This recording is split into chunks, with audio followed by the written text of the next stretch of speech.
Birth control is an important topic, and today I'll briefly explain its significance. First, let's look at the fertilization process to understand how it works. After my parents' intimacy, I raced with 200 to 300 million sperm, with only one able to unite with the oocyte.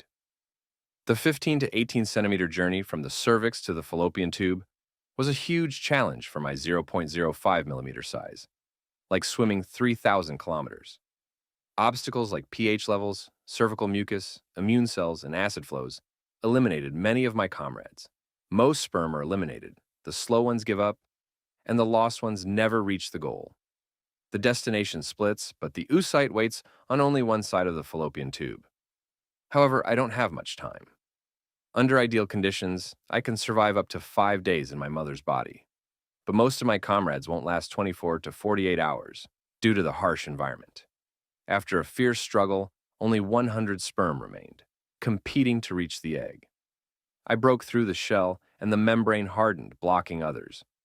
My tail detached and my head fused with the egg's nucleus, creating a unique zygote. This marks the start of fetal development. There are various contraceptive methods, with hormonal options like daily birth control pills and emergency contraception being common. Birth control pills, when taken consistently, prevent ovulation, thicken cervical mucus, and alter the endometrium, making them 99% effective when used correctly. Meanwhile, emergency contraception, taken within 72 hours after unprotected sex or contraceptive failure, delays ovulation and prevents implantation. Its effectiveness ranges from 95% within 24 hours to 58 to 75% after 72 hours, offering short-term protection, but potentially disrupting the menstrual cycle and causing nausea. In addition, the implant, patch, and hormonal IUD are effective contraception methods lasting 3 to 5 years, reducing the risk of misuse, like with pills, and improving menstrual cycles. However, they may cause side effects such as mood changes, weight gain, or headaches, and do not protect against STIs. Insertion or removal requires medical intervention, which may cause discomfort or pain. The second group is mechanical contraception, which creates a physical barrier to prevent sperm from reaching the egg.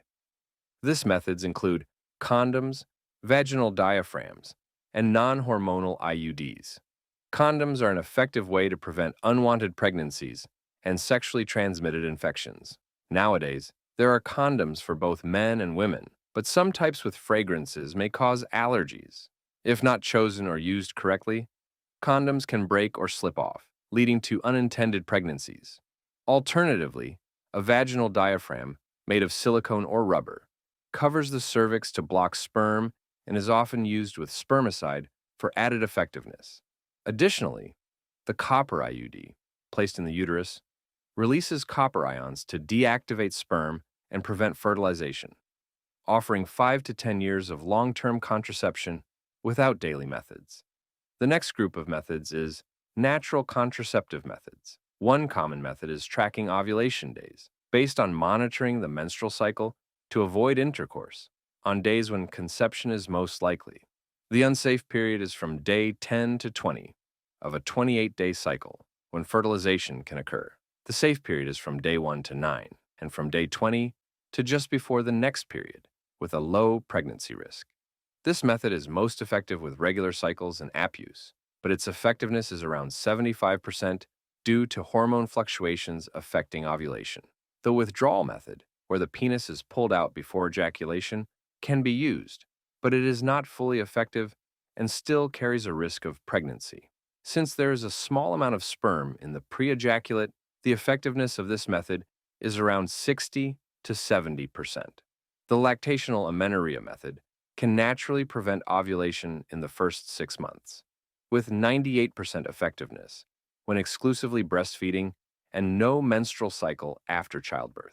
Sterilization is a permanent contraception method, suitable for those who do not want children in the future. For women, it involves tying the fallopian tubes to prevent eggs from meeting sperm, while for men, it involves tying the vas deferens to stop sperm from entering the semen. Both methods are permanent and should be carefully considered and performed under medical advice to ensure safety and effectiveness. Which method have you chosen from the options above? Also, do you know of any other methods? Feel free to share with us.